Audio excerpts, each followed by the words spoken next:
Emo Social Club. We're sitting here with, I might say, the most popular band that I've ever heard of, the Home Team. Cool. Thanks. I appreciate that. You don't have to lie to us. I can't tell you how many people are just like, oh yeah, I love the Home Team. And it's people I've never seen at a show before. People have never gone and seen pop punk or emo bands. Oh, I appreciate it. And it's like, oh, I'm here for the Home Team. I'm like, huh, interesting. Cool. So I think you're just super popular. All now. right. I like to hear it. Yeah. I'm surprised I'm breaking this news to you. You're here at Warped Tour. I'm Fair surprised enough. I hear you. We have two questions we ask all of our guests. The first question is, what is the most emo song you're listening to right now? Dude, okay, this is unfortunate for me because, and actually, you picked the worst two people in the band because we don't listen to a lot of rock music anymore. We listen to predominantly I listen to predominantly R&B nowadays. But I kind of want to choose one that's sad R&B. Yeah. Okay, there's a Leon Thomas song. It is not Mutt. That's the popular one, and I can't remember what it's called. But it's really good. And it's really sad.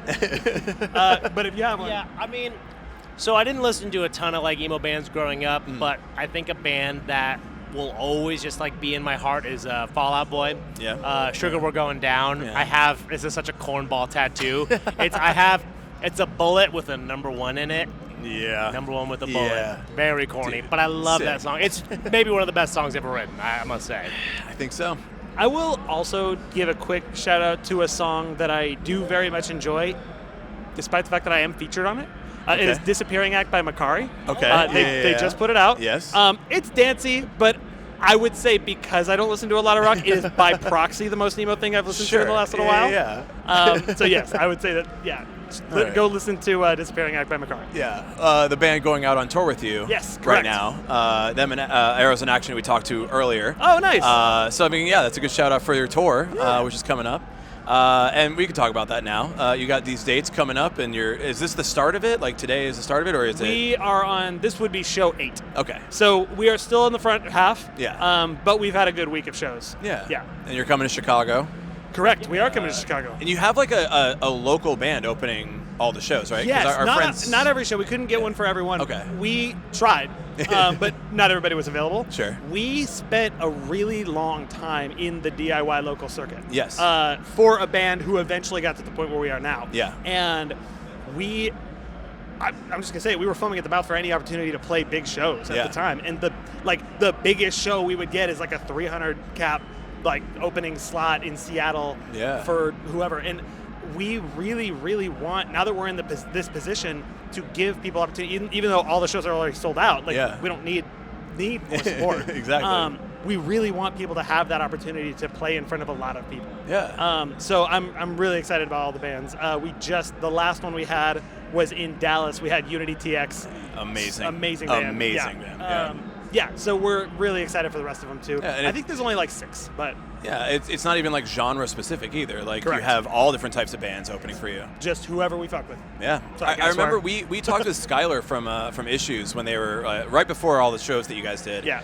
And he was Brian was in the scene. Home Team has been around for a while in the scene, and it's kind of paying it forward. If somebody puts you on and then you put other people on, and I'm it's the whole fucking point of this entire genre. And he gets it too. It's very funny you bring up Sky from Issues. So there was before pre-COVID. Take you back. Pre-COVID. Sky was on tour with Issues at the time. It was Issues was the headliner. Polyphia was direct support. Lil Aaron was below that, and then the opener for the tour. Oh, I know you're gonna say Sleep Token. Yep. And then local Seattle opener, the Home Team. I just saw Sleep Token at the Tacoma Dome. Yep. And they sold it out. 20,000 people. Yep. Crazy lineup. So I think when he did that for us, it was so important and just it just became ingrained in us how important it is to pay it forward. Yeah. You see a band doing something really cool and you want them to succeed, help them out if you can. Reach down, pull them up with you. Yeah. It's beautiful. Second question we ask everybody. What makes the Home Team so emo? And now, Okay, we're getting ripped on the internet because we asked this to Under Oath, and people are like, why the fuck are you talking to Under Oath like that? And it's like, no, it's not about being emo or being sad or whatever it is. It's just like kind of an open-ended idea of like, what is, we're here at Warped Tour. Is it all emo? No. But if you're like, oh, you know what? This is what our band does that fits in with all of this, or like associated with all this other stuff. We all grew up listening to different genres of metal. I listened to a lot of prog metal. Ryan listened to a lot of hardcore. Dan listened to a lot of deathcore. You listened to a lot of death metal.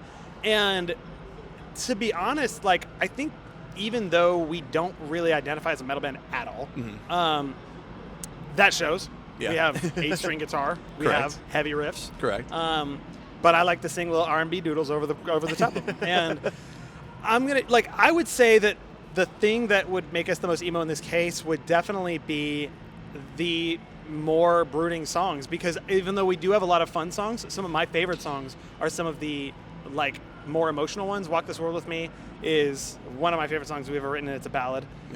Somebody Else's Face is a group like all-time favorite of ours, and that's definitely a sad one.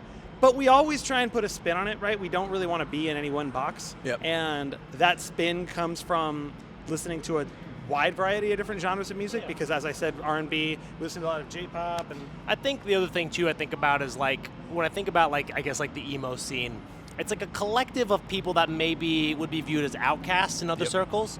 So I think that is what I would view like our band. It's like we're a collective from a bunch of like outcast scenes that are like working together and now become a part of another scene that is accepting of all sorts of different kinds of music. That is so important to have that community who like will accept you for doing the art that you're creating. It doesn't have to fit into this narrow definition. We might not fit into like what is the, what you call the standard or the typical, but we have become accepted by them, and that is such a huge, awesome thing.